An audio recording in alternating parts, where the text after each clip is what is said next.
de mim e a Érica. Não, 12. Olha, pra vocês verem que eu sou totalmente de humanas, eu não sou nada de exato.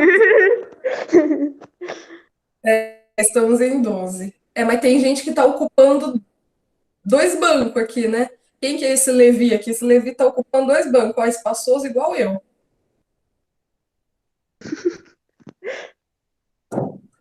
Não, é que eu uso o celular e o computador também, porque, tipo, eu uso o computador para poder ver a imagem e o celular para falar, porque não dá para falar no computador. Aí. Ah, Aproveitar. tá. É igual eu, então. Eu uso desktop e eu uso celular porque eu não tenho câmera também no PC. Daí eu uso dois também. Ah, é o jeito. Vamos lá, gente, eu vou começar então, tá bom? Aí, assim, é aquela história, né? Eu vou tentar passar duas escolas artísticas para vocês, mas eu duvido que eu vou conseguir falar das duas. Então, qualquer coisa, eu marco uma aula extra aí para vocês. Gente, deixa eu comentar. Meu Deus do céu, eu li ontem as coisas que vocês falaram para mim da avaliação. Nossa, gente, nossa, chorei, chorei.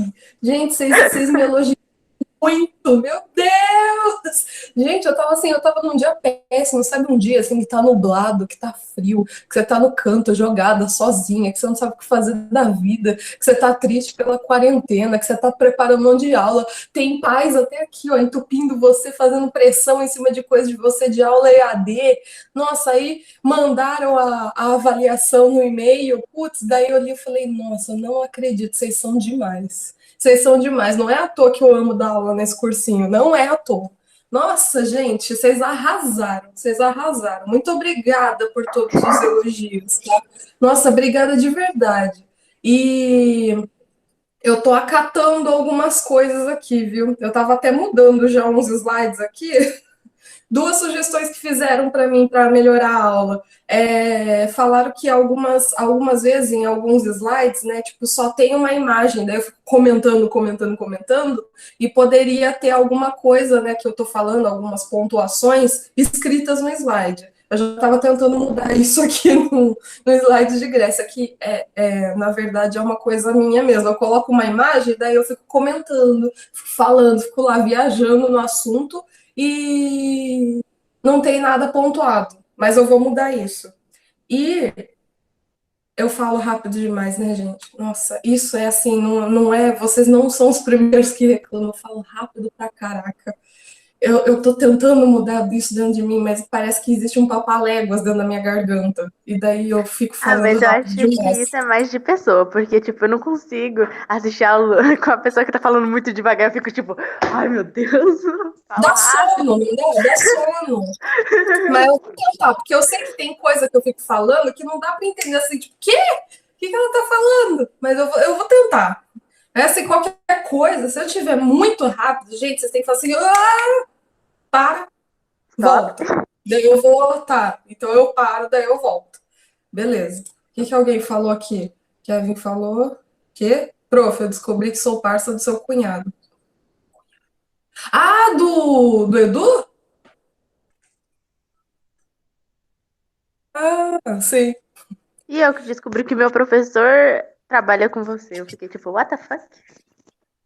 O O Berga. Berga? O O Berga, Berga. o Berga é diretor do São Benedito, gente. Eu dou aula lá no São Benedito. Sim, o Berga Então. dá aula no Margarida. Sim. O Berga é meu chefe. Então. Vamos, gente. O mundo é pequeno, né? Quando a gente vai descobrindo as coisas. Vamos lá. Deixa eu compartilhar a tela.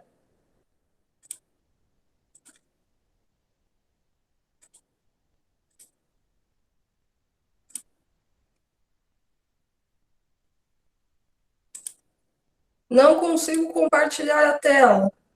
Sai e entra de novo. Tá acontecendo isso com quase todo mundo. Ah, meu Deus do céu. Peraí, gente.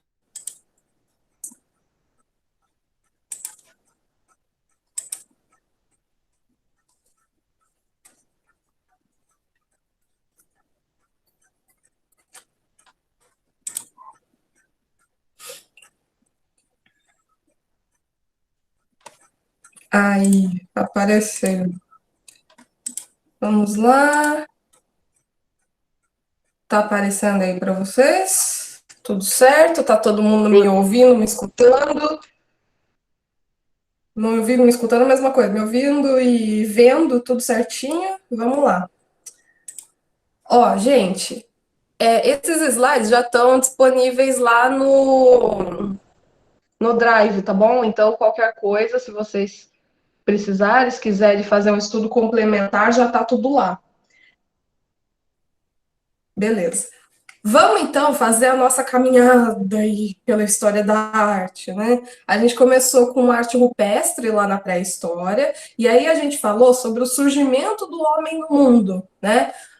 No caso da nossa matéria, o surgimento do homem no mundo de um modo assim que ele se expressa, do modo como ele cria a sua história e como ele se expressa através da sua história. Né? Então, é tudo que ele vai vivendo e como ele registra isso ao longo da vida, que nada mais é do que acontece desde a arte rupestre até a arte contemporânea hoje. Né? Sempre que a gente vai falar de arte, a gente fala de uma arte que ela não acontece em vão, que ela não vem assim uma coisa do nada. Né? É tudo sempre o que está acontecendo com ele, que atinge ele de alguma maneira, e ele expressa isso, ele vai reverberando isso para o mundo de acordo com a identidade que ele tem. Né? Então, assim, se eu sou uma pessoa que tem uma imposição maior, que eu acredito mais em algumas coisas, eu vou me expressar de uma maneira diferente de outra pessoa que é mais sentimentalista, né, que é mais emocional, que leva as coisas para um lado assim mais da emoção e não tanto da razão. Então, tudo que a gente vê ao longo da história da arte são registros, né, são expressões, são fotos, são pinturas, esculturas, são várias coisas, né, que fazem parte de uma história que aconteceu. Né? Então, por isso também que a gente fala, né, história da arte, tá?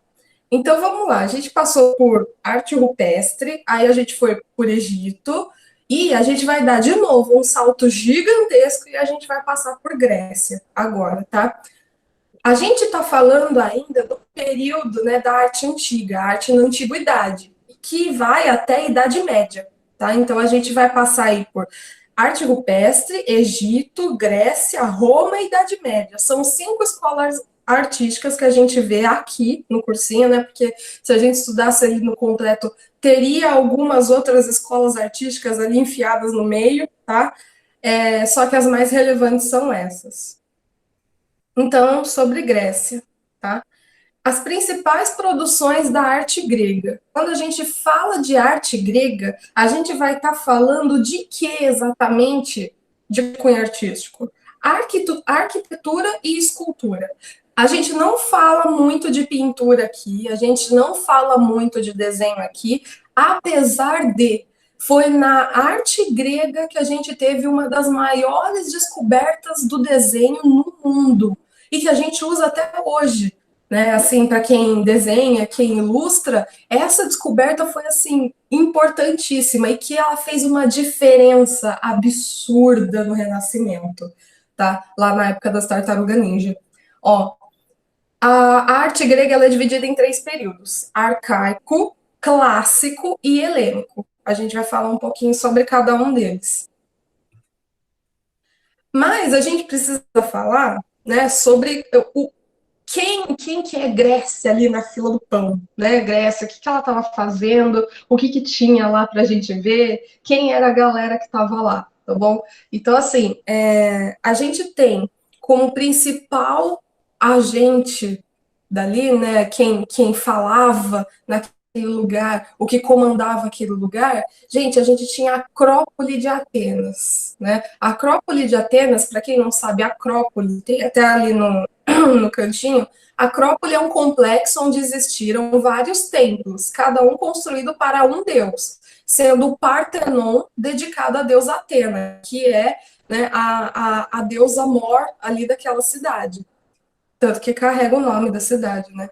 Aí a gente tem uma foto aqui, né, uma ilustração de como seria a Acrópole de Atena naquela época. Eu vou mostrar para vocês foto de como está atualmente, mas essa ilustração seria de como foi naquela época. Então, assim, a gente tem, eu vou apontar com o mouse aqui, ó, a Acrópole, a, o Partenon aqui em cima, no ponto mais alto da cidade, e não à toa foi colocado estrategicamente, né, por ela ser a deusa mor ali da cidade, e as outras pequenos templos aqui para outros deuses, né? A gente bem sabe que quando a gente fala de Grécia e Roma, a gente fala muito de mitologia, né? Por que a gente fala tanto de mitologia? Porque a gente teve nessas épocas, né, nessas civilizações, pessoas que estudavam as coisas. Então, assim, lembra que eu comentei com vocês lá em arte rupestre? As pessoas tinham uma curiosidade muito grande sobre o céu, né? Sobre como chove, como que muda as estações, a lua no céu, o sol. Então, assim, eles estudavam muito sobre isso, só que como eles não tinham aparatos, instrumentos, eles não tinham essa tecnologia para poder fazer esses estudos, então contava-se muitas histórias para poder explicar as coisas que aconteciam, tá? Então, assim, não caiu um raio lá em uma árvore e ela queimou, ela pegou fogo, né? Ela partiu o tronco no meio. Não foi à toa, foi porque aconteceu um deus específico, não sei o que, jogou um raio, Zeus jogou um raio sobre a terra para mandar uma mensagem. Taranana. Não tinha essa questão, né? Eletricidade e tal, que cortou o céu, atingiu a terra, né? E essa eletricidade se dissipou na terra e tal. Não tinha esse tipo de explicação.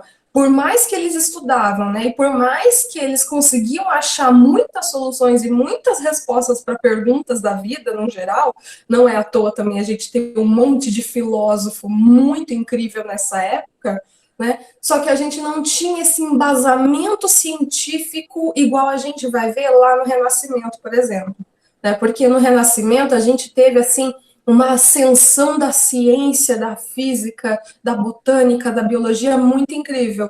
E aqui a gente estava dando assim, ó, o pontapé inicial que ainda ia demorar muito tempo, mas que estava começando.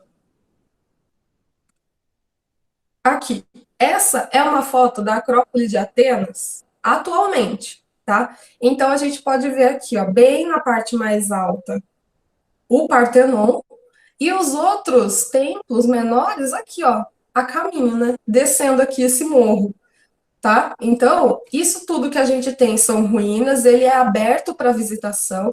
A cidade de Atenas, ela é movida a turismo, né? Então, assim, é o principal, a principal forma de ganhar dinheiro, né? De gerar economia ali na cidade. E eles fazem essa visitação toda guiada. Nossa, meu sonho é ir para lá, gente.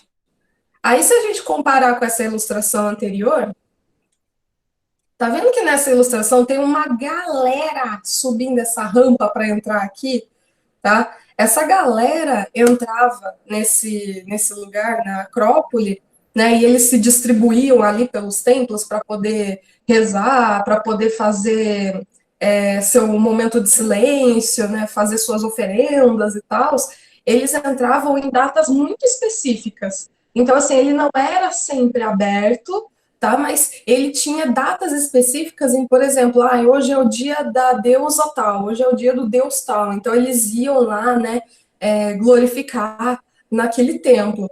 E eles tinham uma questão muito interessante da ligação em como os deuses eram, né? Então, assim, eu acho que todo mundo já deve ter visto, eu acho, né? Aquele desenho da Disney, o Hércules, que eu fiquei sabendo que vai virar filme aquilo ali, gente. Ai, eu fiquei tão emocionada quando soube. Aquele desenho do Hércules é muito legal para a gente ver, para a gente imaginar como que era o perfil de cada deus específico, porque eles realmente fizeram um estudo para poder fazer os personagens, né? Eles fizeram um estudo baseado nas histórias gregas. Então, muita característica que aparece no desenho está sendo reproduzido, é realmente das histórias gregas, tá?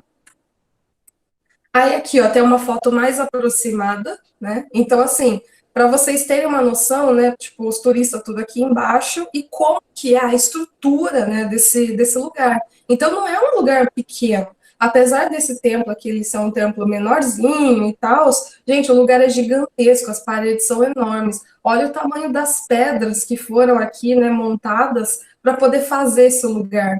E ele está de pé até hoje, né? Então, aqui, ó, no fundo aqui da foto, a gente tem a cidade, e essa parte aqui, né, toda, onde tem a estrutura, é a parte do turismo, é a parte da visitação, tá? Então, a cidade, ela já se espalhou ali para outro lado. Uma foto aproximada. Ó, o que é legal saber da arquitetura grega, né? Eu vou falar sobre coisas bem específicas aqui, só que é legal olhar essa foto para a gente saber, assim, numa totalidade, né? Um templo, ele era construído com a mesma função ali que a gente tem a igreja hoje em dia, né? Então, só que para cada deus a gente tinha um templo diferente, né? E tamanhos diferentes também de templos, de acordo com a história, né? De acordo com em como aquele deus era. Quando a gente fala de como era feita essa construção, era sempre dessa maneira aqui. A construção grega ela é sempre cercada de colunas, que são essas colunas que estão aqui na frente e nas costas do templo. A gente sempre tem um frontão, que é essa parte triangular, que aqui está quebrado, né? Mas é essa parte triangular aqui na frente. E dentro aqui dessa parte, vocês estão vendo que ele é meio vazado aqui, né? Ele é carregado de esculturas aqui dentro. Nesse caso, eles se perderam, né, com o passar dos anos. Aqui, nesse caso, na parte de baixo, a gente tem várias pedras que foram entalhadas e encaixadas nesse espaço, e todas essas pedras que estão aqui, elas têm um motivo, né? Elas contam a história daquilo que está sendo representado no lugar. Então, aqui é o templo da deusa Afrodite, exemplo. Então, a gente está contando a história dela em volta e a parte do frontão, tá? Ó, aí a gente tem uma foto do Partenon. O Partenon, ele é o símbolo máximo da Grécia, né? Quando a gente fala em Grécia, a gente lembra do Partenon. E é interessante observar aqui, porque, gente, a arquitetura grega, né? Do mesmo jeito que o Egito foi uma arquitetura muito absurda em relação às pirâmides, o Partenon, ele é um símbolo máximo aqui para a Grécia em questão de arquitetura por conta das suas colunas, tá? Roma vai respeitar isso muito. Eles vão, apesar deles fazerem guerra com a Grécia e sair quebrando tudo, né? Eles ainda respeitam muito os gregos. E as colunas que a gente tem aqui em volta, se a gente parar para pensar, a gente tem colunas presentes na nossa arquitetura aqui em Limeira, mesmo até hoje, tá? É só lembrar, por exemplo, lá do Banco do Brasil, lá na esquina da Praça Toledo de Barros. Gente, se vocês ficarem, né, não saiam agora. Vocês estão me entendendo? Não é para sair agora. Mas quando acabar esse isolamento, vai lá na esquina da Passarela, né? Lá no centro, fica na esquina da Passarela e tira uma foto do Banco do Brasil. Gente, é a coisa mais linda aquele prédio. Não sei se vocês já repararam, tá? Só que tem uma diferença ali de coluna, tá? A coluna do banco é diferente da coluna que a gente está vendo aqui. Eu vou explicar o porquê, tá? Mas assim, ó, quando a gente vê o Partenon, ele tá muito conservado para a época que ele foi construído. Ele tá muito conservado para todas as guerras que esse lugar já viu. Tá? Então, assim, não é à toa também que não foi só ação do tempo, foi guerra também que destruiu o lugar. E mesmo assim, ainda tá tudo em pé. Né? Se a gente parar para perceber, gente, não tem coluna nenhuma caída. Todas as colunas estão em pé aqui em volta. Tá? Então, assim, trata-se de um trabalho muito bem feito e um trabalho que foi muito pensado. Teve uma arquitetura, assim, teve uns arquitetos antes pensando, planejando muito antes de começar a subir, né, essa construção. E essa construção, ela é aberta à visitação, ó, se vocês verem na segunda foto, tem duas pessoas andando aqui, ó, bem pertinho, né? Olha o tamanho das pessoas e olha o tamanho da construção, tá? Só para a gente fazer esse comparativo. Aqui tem uma foto lateral do Partenon, e a gente tem, né? Ó, tem várias estruturas aqui de ferro, né? Porque provavelmente eles devem fazer um tipo de manutenção para poder cuidar daquilo que eles têm, só que eles nunca vão restaurar. Aí a gente entra numa conversa. Por que que o Partenon não é restaurado? Né? Por que que quando, por exemplo, pegou fogo lá na Catedral de Notre Dame, né, faz pouco tempo isso, e eles estão lá restaurando, que loucamente eles estão fazendo tudo que eles podem para voltar a ser o que era, né, reconstruindo tudo. Por que que quando a gente fala de Egito, de Grécia, de Roma, por que que a gente não restaura esses lugares? Por que que eles ficam só preservando aquilo que tem, cuidando daquilo que tem e não fazem o restauro? Se, por exemplo, a gente tem ilustrações como essa primeira que a gente viu aqui, né? Por que que não faz o restauro dela? Por que que não deixa ele bonito assim, desse jeito de novo? Porque existe a seguinte questão, aí entendam, tá? Quando a gente fala da Catedral de Notre Dame, né, é uma catedral que foi construída lá na época do Renascimento, então ele data lá de 1500 e pouco, 1600 e pouco, e tá até hoje. Gente, ele tem 500 anos aí, essa catedral, tá?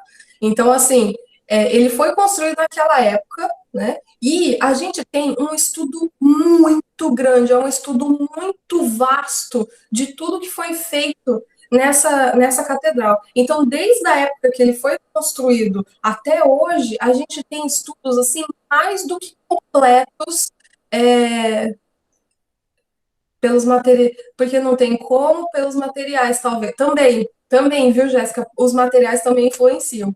É, a gente tem um estudo, assim, gente, desde planejamento, planta baixa da catedral, até mapeamento de uma empresa de videogames que fizeram o Assassin's Creed, né, dentro da Notre Dame. Então, assim, a gente tem um estudo muito completo de como ele era realmente. E por mais que ele já tenha sido, né, derrubado, depredado, em algumas guerras, gente, quando teve Revolução Francesa, aquela igreja ela foi destruída, tá? Ela não foi totalmente ao chão, mas muita coisa foi destruída. A primeira coisa que acabou, né, em uma guerra lá, em uma briga que aconteceu na região, foi os vitrais. A primeira coisa que perdeu foi os vitrais, tá? E mesmo assim, a gente tinha um estudo daqueles vitrais e elas foram refeitas, né? E foi, está sendo refeita até hoje, depois que teve fogo, tá? Então, assim, a gente teve aquilo. Aí a gente teve a Revolução Francesa, também que destruiu uma parte. E mesmo assim, a gente já tinha estudos de tudo aquilo que estava acontecendo, né? Então, assim, que nem eu falei para vocês, o Renascimento ele não é uma arte da antiguidade. Ele é uma arte que ele é uma arte clássica, né? Ele está um tempo à frente, por exemplo, da Grécia. Então, quando a gente vai falar, por exemplo, de Egito, de Grécia, a gente não tem um estudo da época. A gente tem estudos recentes de como a gente encontrou, como o homem moderno encontrou as pirâmides e ele estuda sobre ele, tá? Agora, na época da Catedral de Notre Dame, a gente já tinha estudos de como era o prédio, de como era a parte interna. A gente tem pinturas dos artistas que pintaram a Catedral de Notre Dame, e a gente tem essa reprodução da Notre Dame em várias obras de arte. Por quê? Porque França, né, depois do Renascimento, a França era o berço da arte no mundo. Quando se falava em arte depois lá em impressionismo, expressionismo, a gente falava de França, né? Então, todos os estudos que a gente tinha ajudam hoje a gente a fazer a restauração. Então, a gente não mexe naquilo que a gente não sabia. Essa ilustração é uma possível, né, possibilidade de como ela seria na época. Mas a gente nunca vai saber se, por exemplo, nessa fachada aqui, ela era azul. Vai saber se ele não era amarelo. Tá? Então, assim, é tudo uma suposição. Por isso que a gente não reconstrói o Stonehenge, por isso que a gente não reconstrói a pirâmide de Gizé, por isso que a gente não reconstrói o Partenon, por isso que a gente não reconstrói o Coliseu, tá? Porque todos esses monumentos do mundo, a gente não sabe como ele era quando eles foram construídos. Agora, as catedrais, né, do Renascimento para frente, monumentos construídos do Renascimento para frente, a gente já tem um estudo muito maior disso. Por quê? Porque tinha uma preocupação do homem em manter o patrimônio.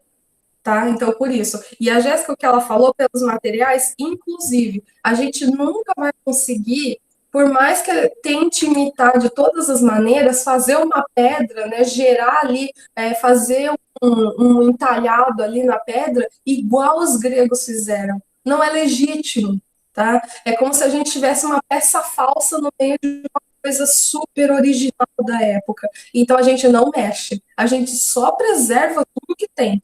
Certo? É legal essa questão porque a Catedral de Notre Dame foi uma coisa bem recente, né? Vamos lá. A deusa Atena, né? Especificamente, Atena com H mesmo, ok? Tem aqui, ó, no cantinho superior direito, um desenho da Atena lá no Hércules, né? E aqui no lado esquerdo, a gente tem uma estátua, né, uma escultura da deusa Atena, feita por um artista que é esse aqui, ó, Alan Lequaire, de 1990, tá? Então, essa escultura não é uma escultura da época, é uma escultura feita pelo artista, e que é possível, né, como ele fez um estudo sobre isso, ó, o Alan tá aqui embaixo, do lado da escultura, olha o tamanho dele, olha o tamanho da obra, tá? E ele fez essa obra de acordo com em como ela estava representada dentro do Partenon, porque ela foi destruída na época, né? E a altura dela também condiz com a altura que era a original, tá? Então, aqui, ó, se vocês verem, a gente tem a ponta baixa, né, do Partenon, todos esses pontinhos aqui pretos são colunas que estavam em volta, então olha quanta coluna que a gente tinha. A entrada aqui, ó, né, a fachada, a porta de entrada é aqui pelo número 1, e daí a gente tem esse número 3, o ponto onde se encontrava a escultura da Atena, tá? E podem ver também que ela era rodeada por colunas, né? Ela não tinha só colunas do lado de fora. E ela era assim também, toda pintada, né? Legal falar que as esculturas da época, elas não eram brancas, igual a gente vê hoje. Elas eram todas pintadas, adornadas com pedras e tal, né? Igual lá na época do Egito. Beleza. Aí, ó, sobre frontão. Tá? O que é um frontão, então? É a parte da fachada da arquitetura, em que a gente tem, né, aquele tipo de triângulo, assim, bem parecido com os que são feitos em casas hoje em dia, né? Qual que é a diferença? É que dentro desse frontão a gente tinha várias esculturas, né, internas ali, esculturas que eram encaixadas naquele frontão para contar a história daquele local, o templo, a construção em si. Então, assim, aqui é o templo do Partenon, então nesse frontão a gente vai contar a história da deusa Atena e da cidade de Atenas, o surgimento dessa cidade. Isso era uma forma de dar informação ao povo, né? Porque eles não conseguiam estudar, eles não sabiam, né? O povo, no geral, eles não sabiam ler e escrever, então era um jeito de saber a história do lugar, saber de onde veio, quem são as pessoas fundadoras dessa cidade, quem que é o nosso representante, todas as lutas que aconteceram para a gente chegar até aqui. Então era um orgulho, assim, tipo um orgulho patriota para eles. E tudo isso era ali no frontão. Na maioria das arquiteturas que a gente vê relacionada à Grécia, a gente tem uma história sendo contada na fachada, tá? Aí a gente vai falar de coluna, tá? Lembra que lá no primeiro dia na aula de vocês, lá na escola, eu desenhei uma coluna? Eu desenhei uma coluna, o capitel de uma coluna, tá? Vamos lá. Ó, quando a gente fala de coluna grega, a gente está falando daquela coluna tipo do Avan. Sabe o Avan? Lá no shopping? Se a gente pegar e olhar a fachada do Avan, né, vista do lado ali da pista, tem umas colunas lá na frente, não tem? Essas colunas lá na frente que a gente tem, a gente consegue ficar correndo lá em volta delas, né? A gente fica lá correndo que nem uns tontos. Se a gente consegue ficar correndo em volta da coluna, ela tem inspiração grega, tá? Ou ela é grega igual as do Partenon, beleza? Se ela tá fixada na parede, que é o que vocês vão ver em Roma, tá? Que nem o Banco do Brasil, que as colunas elas estão fixadas na parede, ela é uma coluna romana, tá? Aí, assim, qual que é a função da coluna na arquitetura grega? A coluna ela não tem só a função de fazer uma estrutura, ela não tem só a função ali de carregar tudo que está em cima dela, tá? Ela não tem só a função do pilar, ela tem a função de deixar a arquitetura num todo muito mais suave, tá? Então, assim, parem para pensar comigo. Vamos voltar na foto do Partenon. Eles poderiam muito bem construir um lugar em que tivesse 4 paredes, certo?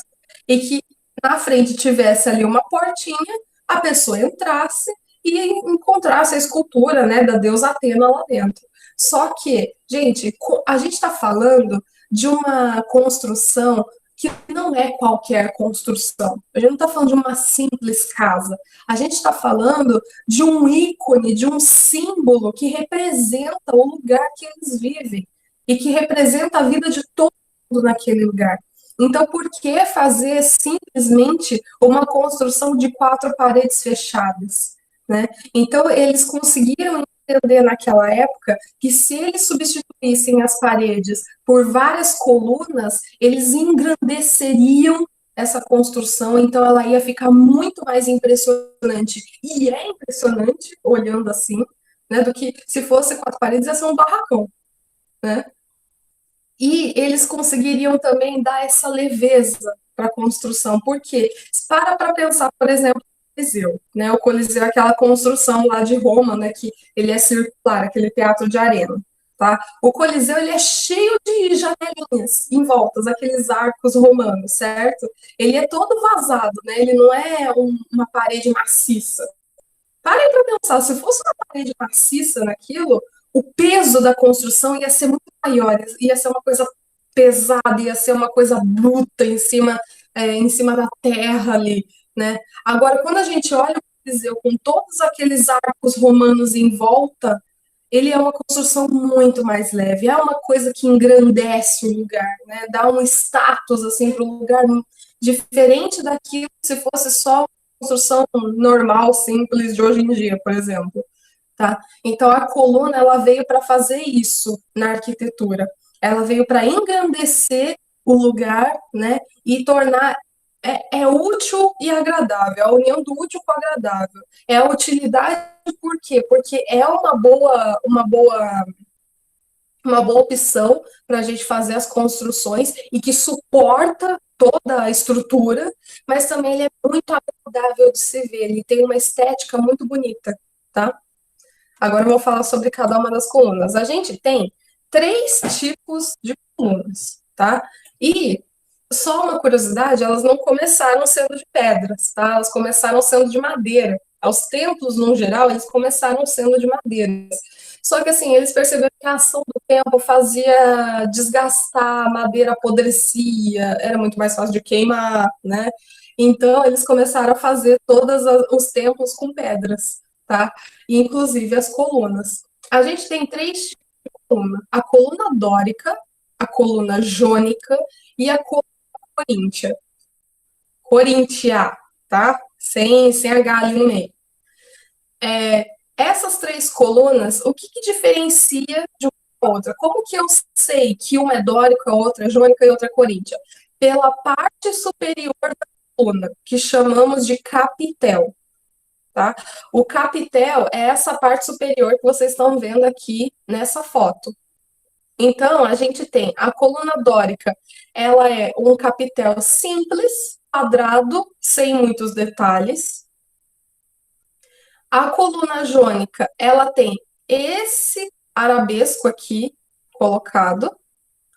E a coluna coríntia, ela tem essas folhagens aqui esculpidas. Vamos ver um por um agora. Ó, a coluna dórica. tá? É a coluna que a gente tem esse capitel simples sem muito detalhe. Então, gente, é um quadrado. É o primeiro capitel que a gente tem de colunas, tá? Esse foi o primeiro que surgiu. Depois eles foram aprimorando, aprimorando, aprimorando, até chegar lá aos romanos, tá? Então, esse aqui é o mais simples de todo. É uma base, né? Uma base, só que ele tá lá em cima, quadrada, tá? E o fuste canelado. O que que é o fuste? O fuste é o corpo da coluna, tá? E canelado por quê? Porque ele tem esses sulcos aqui, né? Ele tem essa ondulação dentro do corpo aqui da coluna, tá? Isso é canelado que chama. E ele é afunilado. O que que significa isso? Que a sua base, ela é mais gordinha do que a ponta, tá? E isso não foi à toa. Nada na Grécia é à toa, tá? Então, quando eles têm uma base muito mais robusta, muito grande, e lá eles olham para cima e ele é mais fininho, olha como esse povo era inteligente. Quando você olha isso de baixo para cima, a impressão que dá, né, a ilusão de ótica que dá no nosso olho, é de que ele é muito mais alto do que a gente consegue medir. Então, assim, por exemplo, ele tem 2 metros de altura, só que a gente olhando daqui de baixo, quando a gente olha para cima, a impressão que dá é que ele tem 3 metros, porque ele faz esse afunilamento. Então, é uma jogada de marketing, tá? Em cima disso aqui, porque a gente está falando de um templo, né? Então, a gente está falando de algo que a gente está engrandecendo os céus. E para isso a gente precisa olhar para cima. E se a gente olha para cima e a gente vê uma coisa muito alta, a gente respeita muito mais. Tá? Então, por isso que eles fizeram afunilado. Praticamente todas as gregas são afuniladas, principalmente quando a gente fala de templos. Segundo aqui, coluna jônica. Ó, essa foto, eu peguei uma foto bem bonita, né? Eu peguei uma foto assim que não diz com a realidade da arquitetura atual grega que está lá, né, para turismo. Esse daqui, ele está dentro de um salão, né, que a gente consegue ver. Só que aqui do lado, ó, tem uma fotinha de como ela seria, né, no meio da arquitetura grega externa, tá? O capitel, então, ele tem um voluste, e o que que é o voluste? É esse ondulado que a gente tem aqui, que é esse arabesco, né, essa cobrinha aqui, que tem aqui em cima, tá? O fuste, ele é canelado também, igual a do primeiro, né, do dórico, e ele é reto. Esse aqui não tem afunilamento. Então, essa coluna, ela era usada mais para as casas, né, de pessoas muito influentes e ricas da Grécia. Não precisava ter essa questão de engrandecimento, porque já tinha os deuses na época, né? Então, esse tipo de coluna já era usada mais em arquiteturas de moradias também, ok? Aprimorando até hoje. Quem entendeu, entendeu. Eu não entendi. Coluna coríntia. A coluna coríntia, ela tem essas folhas aqui esculpidas no capitel, tá? E daí, assim, essa coluna em específico, tá? Ela não é legítima coríntia. Por quê? Porque a gente tem esse volúcio aqui saindo da coluna, tá? Eu peguei essa foto para vocês entenderem bem, porque ela mostra muito bem essas folhas aqui esculpidas, só que ela tem esse volúcio também, tá? Que ela já não ela não é grega, ela foi feita depois, tá? Então essa coluna originalmente ela não é grega, tá? Só que, né, a coluna coríntia ela tem essas folhas que são as folhas de acanto, tá? A folha de acanto, o acanto era uma planta muito popular na Grécia. Então, o desenho dessa folha aqui, né, tem até uma foto dela aqui em cima, eles fizeram o desenho, nossa, gente, eles deram uma dramatizada em cima da folha. Olha o desenho que eles fizeram para essa folha, né, para essa folhinha que estava aqui em cima. Eles fizeram esse desenho e levaram esse desenho para a arquitetura. E ficou essa coisa que a gente está vendo aqui. Imagina isso, né, esculpido, gente, naquela época. Devia dar muito trabalho. E, inclusive, a coluna do Banco do Brasil, ela é uma coluna de capital coríntio. Reparem, tá? Coríntio, só que assim, ele é um Corinthians repaginado, tá? Porque ele também tem voluste nele. Beleza. Agora a gente vai falar da escultura, tá? Tem alguma dúvida até aqui sobre arquitetura? Que a gente está mudando agora de arquitetura para escultura. Nenhuma. Vamos em frente, então. Seguinte, quando a gente fala de escultura grega, a gente divide ele naquelas 3 fases que a gente falou lá no início, que é o arcaico, o clássico e o helênico, tá? Gente, quando a gente fala na mudança, na evolução da escultura, eu acho que olhando essas 3 fotos aqui, a gente consegue entender bem qual que foi essa evolução, né? Quando a gente fala do arcaico, o arcaico é tudo aquilo que é pioneiro, que é antigo, né? Que foi, assim, o primeiro surgimento. Então, as esculturas que a gente tinha eram esculturas, né, mais robustas, eram esculturas em que a gente tem uma pose assim, muito mais dura, né, da, do que está sendo reproduzido ali na pedra, né, a gente consegue entender com muita mais facilidade que aquilo é uma escultura em pedra. Diferente, por exemplo, do que se a gente olha essa última escultura do helênico, gente, olha o tecido no corpo dessa mulher. Tá? Então, assim, a gente vê, por exemplo, nessa escultura que o tecido é transparente, que é um véu que está em cima do corpo dela, porque a gente consegue ver o umbigo aqui da barriga, a gente consegue ver o seio dela, o joelho, tá? Então, assim, é muita diferença dessa primeira escultura dessa primeira escultura do arcaico para a escultura do helênico. Tem uma evolução muito grande. E quando a gente fala do clássico, né, a gente está falando aqui de esculturas como, por exemplo, o Discóbulo de Miron, né? Miron não é o artista, tá? Miron é a cidade. Então, assim, é o Discóbulo, porque o Discóbulo é esse cara que ele atira esse disco, né? Que tem até hoje nas Olimpíadas essa modalidade, né? Que o pessoal atira assim um peso relativamente grande, assim, um disco, e quanto mais longe ela parar, maior é a pontuação, né? Eu acho que é isso, esse esporte. E desde aquela época existia. É legal a gente falar também, né, que Grécia é a época do surgimento ali das Olimpíadas. E tem um link ali com escultura grega que é maravilhoso. Depois eu conto isso para vocês. Talvez numa aula extra. Então, quando a gente vai falar da evolução do arcaico para o clássico, é a questão de como a gente encontra a pose. A pose, ela muda demais, tá? Porque se a gente parar para pensar que quando você começa a fazer escultura, é óbvio que você vai fazer uma coisa em que ele vai conseguir parar em pé, que ele vai ficar reto, que você não vai fazer uma coisa assim, por exemplo, que a escultura vai cair para trás, né? Então, eles fizeram na segurança que eles tinham. Quando eles já tinham a segurança para poder viajar nessa escultura, eles fizeram algo parecido com isso daqui, tá? Que a pose ela estava completamente orgânica perante a primeira. Que a única coisa, nossa, a ousadia dessa escultura arcaica é esse pezinho para frente, é esse joelhinho dobrado, tá?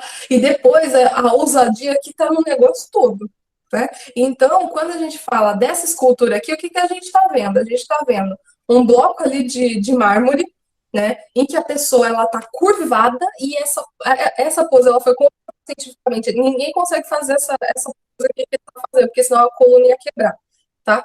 Ele está com essa pose aqui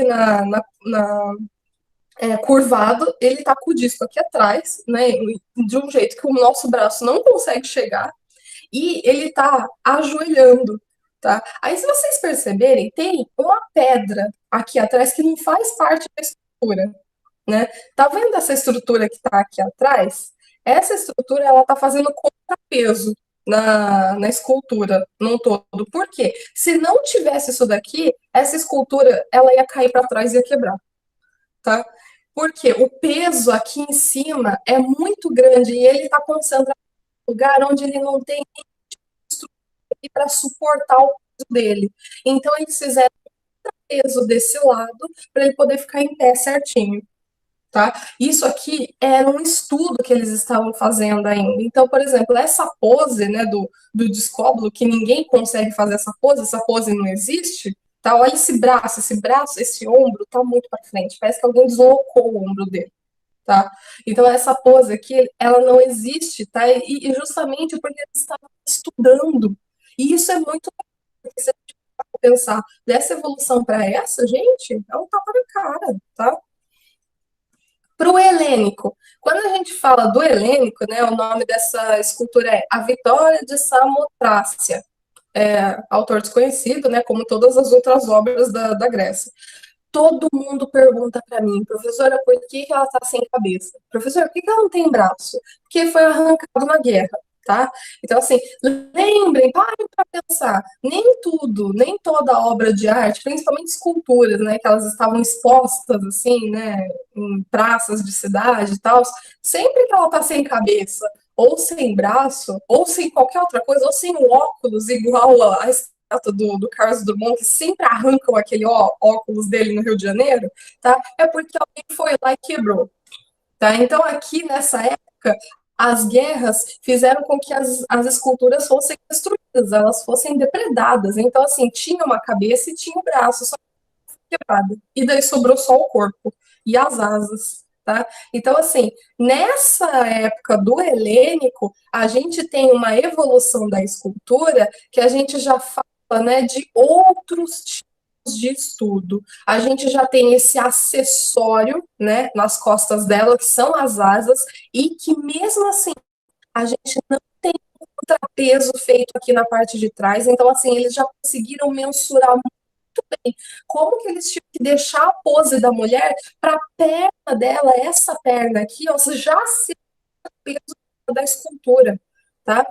E a questão, gente, dos detalhes, o tecido que tá aqui, que eu falei para vocês, o corpo dela também, é uma coisa muito incrível. A gente olhando assim de primeira, não fala que isso aqui é um bloco de mármore. A gente acha que é um tecido que tá em cima. E não é, é um bloco de mármore. Tá? Então, essa é a diferença aqui das esculturas gregas.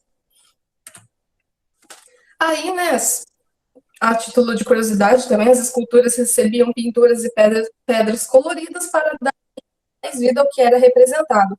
Essa daqui é uma escultura que ela tá no museu e ela tá pintada, tá, essa pintura é contemporânea, para só mostrar o que era a pintura daquela época. Então, assim, era uma pintura básica. O pessoal não era básico, assim, do jeito que a gente pensava, né? Porque a gente olha para a Grécia, a impressão que dá, né? Principalmente quando a gente vê fotos da cidade de Grécia. Gente, é maravilhoso. Eu morro de vontade de ir para a Grécia. Mas a gente vê fotos, assim, tudo branco, né? Tudo clean, é tudo muito minimalista. E, na verdade, não era tudo assim. Tinha coisas muito, muito bem pintadas. Aí a gente tem essa coisa maravilhosa, né, que é o grupo de Laocoonte. Aqui é uma cena de uma mitologia representada, tá? Essa escultura é do século I antes de Cristo e ela está aí até hoje, né? Incrivelmente e maravilhosamente ainda. E assim, gente, olha se a gente parar para pensar na escultura, na técnica em si, o estudo feito em cima dos corpos já era muito avançado, muito avançado. Gente, se a gente pensar como eram feitos, né, os desenhos na arte rupestre e como é essa escultura, sendo que a gente está falando de uma época assim que não estava tão longe assim da arte rupestre, gente, olha para isso. Olha a musculatura do abdômen, olha o braço. Ó, gente, dá para conseguir ver aqui, ó, a veia no braço do Laocoonte. Olha a barba, o cabelo, a expressão facial das crianças aqui. É muito incrível, né? Musculatura da coxa, gente, é muito incrível olhar para tudo isso, tá? Aí eu coloquei aqui, né, representação de sentimento por meio de expressão corporal, e aqui são duas frases que o Sócrates falou na época, né? Os artistas devem representar a atividade da alma. Né? Então, o que significa isso? Sócrates, quando ele falou essa frase, ele quis dizer que os artistas, eles são tipo, é aquela galera que faz aquele filtro de um modo completamente diferente das outras pessoas, assim, que não produzem arte, né? Porque, lembra que eu falei para vocês, o que é arte? A arte é aquilo que a gente absorve do que está acontecendo no mundo e a gente expressa isso por meio de pinturas, por meio de esculturas, fotografias, e que ele é diferente um do outro de acordo com a individualidade da pessoa. Então, assim, eu sou uma pessoa completamente dramática. Eu tô falando de mim mesmo, tá? Eu sou uma pessoa, assim, muito dramática. Eu adoro uma coisa dramática, assim, sabe? Aquela coisa, nossa, tá vendo a casa cair, tá achando aquilo legal, sabe? Um negócio super romantizando, assim, as coisas. Eu sou muito assim, tá?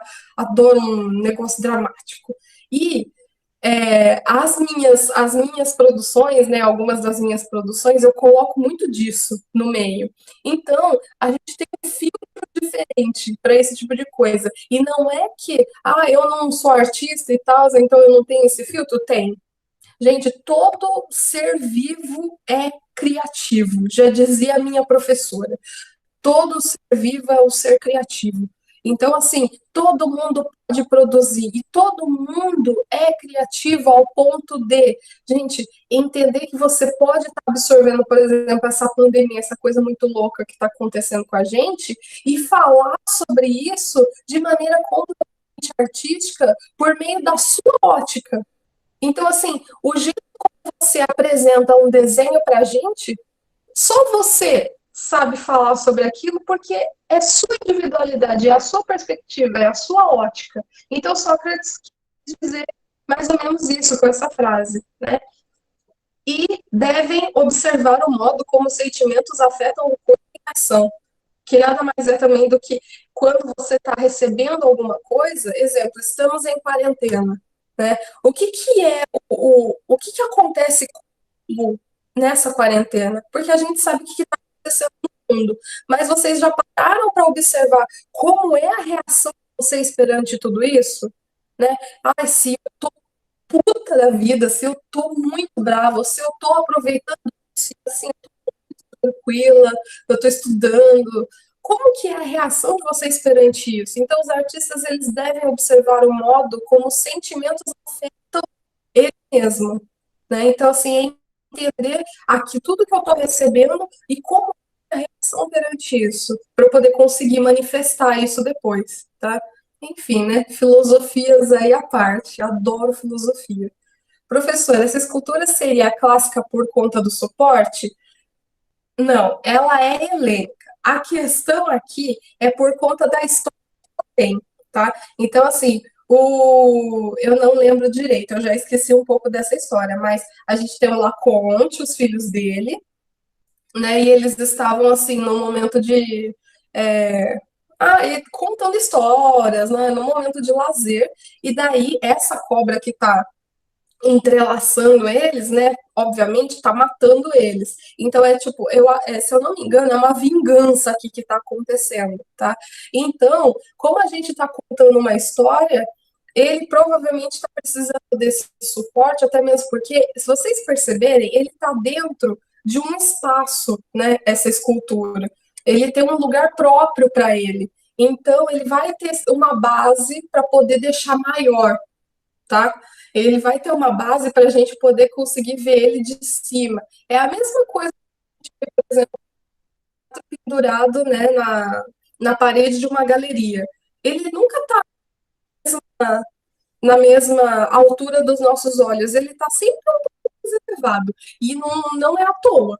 Né? Ele está mais elevado para a gente erguer a nossa cabeça e entender que ele acima da gente. Isso aí é bem egoísta, né? Se for falar a verdade. Mas ele tá mais acima que é para levantar a nossa cabeça e a gente olhar para cima e ver que ele tá elevado. É a mesma coisa que acontece aqui, tá? Mas ele pertence ao helênico, não só por conta disso que eu falei, do suporte, mas por conta de todo o adorno que a gente tem, né? Se lá naquela primeira escultura do helênico a gente tinha as asas aqui nas costas, Naquele ali a gente tem a cobra que está entrelaçando, né, toda a estrutura aqui, certo? Será que acabou? Não, tem vasos, vaso grego. Olha, quando a gente está falando sobre pintura, deixa eu ver que horas são, 11h36. Quando a gente fala sobre pintura grega, né, a gente fala sobre pintura grega feita em vasos, principalmente em vasos. É óbvio que eles faziam, né, pinturas em pedras, eles desenhavam, eles estudavam. Só que quando a gente fala de pintura mesmo, que a gente tem de artefato hoje, é na maioria das vezes 90% vasos gregos, tá? E esses vasos gregos, né, como que eles eram feitos? Com argila, então era modelado primeiro, né, todo o formato. Lembrando que esses vasos, eles não eram simplesmente decorativos, eram vasos que armazenavam água, comida, né, sementes e por aí vai. Mas tem aquela construção do unir o útil ao agradável.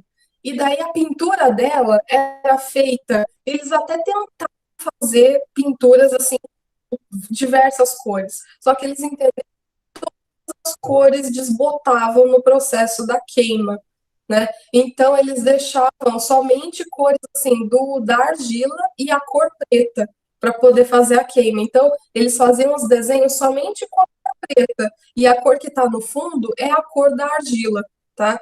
Então eles faziam os desenhos e na maioria das vezes o que está ilustrado nos vasos são histórias, histórias mitológicas, histórias da família, histórias de algum deus, tá? Então é isso. Ou também histórias de Olimpíadas, tá? Que é bem interessante observar isso. E a gente tem esses estudos aqui muito doidos, né? Tipo esse daqui, desse cara. A gente olha assim, parece que tá torto, né? O desenho, porque parece que a parte do tronco tá virado pra gente, e daí os braços tá tudo de lado, assim, tá parecendo uma pintura egípcia, né? Só que ele tem essa questão do estudo em cima dele feito da seguinte maneira. Nem todo mundo sabia desenhar, né? Então, assim, eram poucas as pessoas que estudavam o desenho. Só que quem estudava descobriu isso daqui, ó. Gente, em 500 antes de Cristo, a gente tem o descobrimento do escorço. O que que é o escorço? É o representar, aí desenhar ou pintar, um pé tal visto como é de frente. Essa descoberta significou que a velha arte egípcia estava morta. Então, por que a velha arte egípcia? Lembra da lei da frontalidade? Que a gente colocava o pezinho da pessoa, né, do faraó, sei lá, de qualquer pessoa, ele não estava assim visto de frente, ele estava de perfil. Lembra disso? Né? As pernas estavam de perfil. Então, o escorço, o que representar? Ele mudou o ângulo do desenho. Então, por exemplo, eu estou mostrando aqui a minha mão para vocês, a minha mão está de perfil. Quando eu faço isso daqui, eu mostro a minha mão dessa maneira para vocês, isso é um esforço. Eu estou mostrando para vocês, vocês estão vendo a minha mão como ela é mesmo de frente.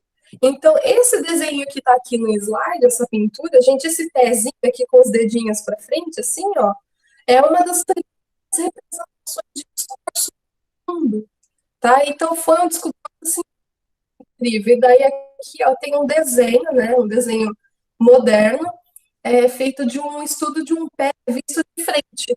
Porque até então a gente só desenhava pés igual tá essa outra perna aqui do personagem. Ela tá de perfil.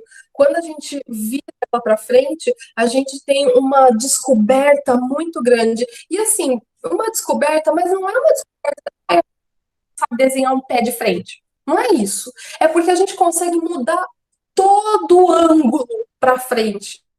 Tá? Então, assim, é o saber desenhar um rosto de frente, é o saber desenhar uma mão de frente, assim, assim, ou assim. É saber desenhar toda a estrutura vista de frente, assim, frente a frente, público e obra, tá? E isso vai ser muito usado no Renascimento. Tem uma questão muito doida do Renascimento, né, da Mona Lisa, porque lá no Renascimento, o escorço ele vai ser somente tudo aquilo que se desenha visto de frente. O escorço no Renascimento, ele também significa tudo aquilo que se projeta para fora do quadro. Aí, olhem aqui para a minha pequena Mona Lisa, tá?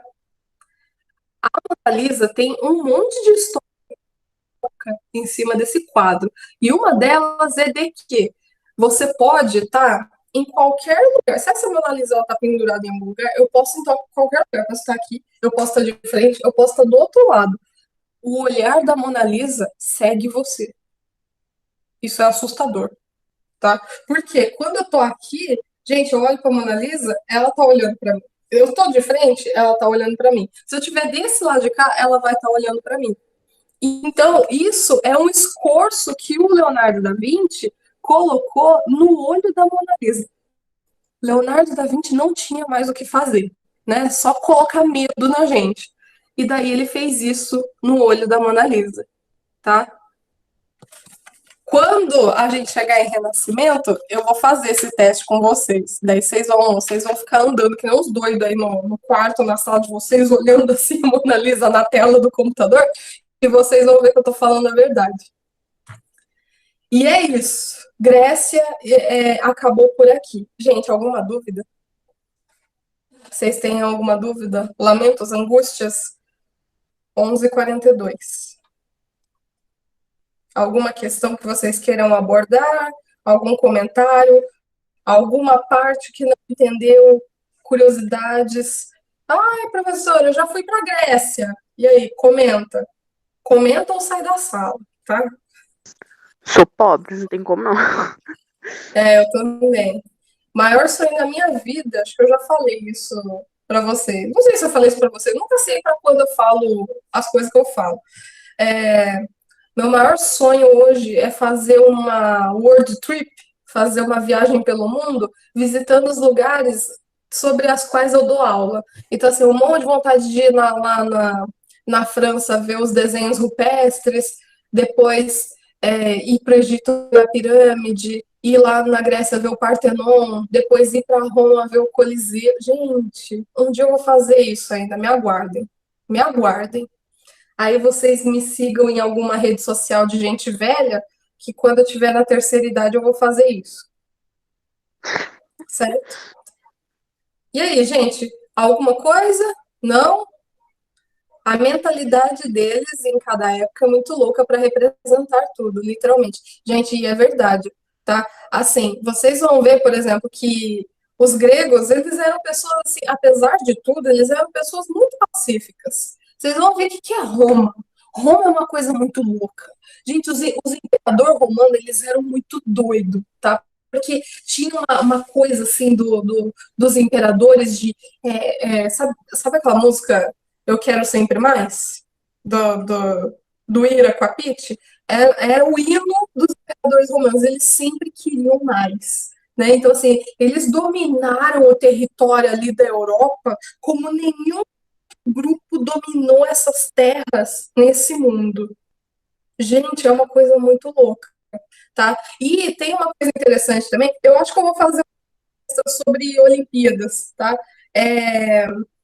Tem uma coisa interessante das esculturas gregas que elas eram, assim, esculturas muito idealizadas. Nada representava a realidade. Tipo, a pessoa era o manga, tá? Porque eles faziam muita representação dos atletas das Olimpíadas. Era o cão manga, mas o escultor deixava ele assim, ó, um chuchu. Era muito incrível.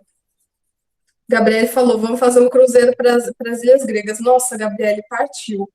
Eu tô com a tipo mala pronta. Photoshop. A hora que vocês quiserem fazer uma viagem, me chama. O dia que a gente for lá pro Partenon, eu vou explicar na prática para vocês, assim, a gente vai dando a volta no Partenon e eu vou explicando para vocês as coisas na prática, assim.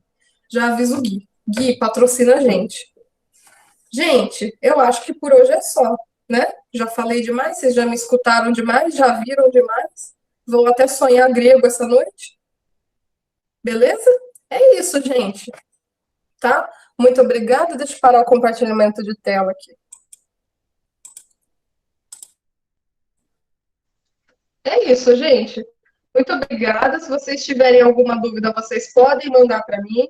Eu vou tentar pegar um compilado de. Ah, outra coisa. Eu estou preparando uma lista de exercício para vocês. Quando estiver pronto para vocês, que está pronto lá no grupo, e daí vocês pegam no Drive, tá bom? Eu vou fazer um material de apoio e eu vou colocar também lá no Drive, tá? Para estudos e leituras complementares, beleza?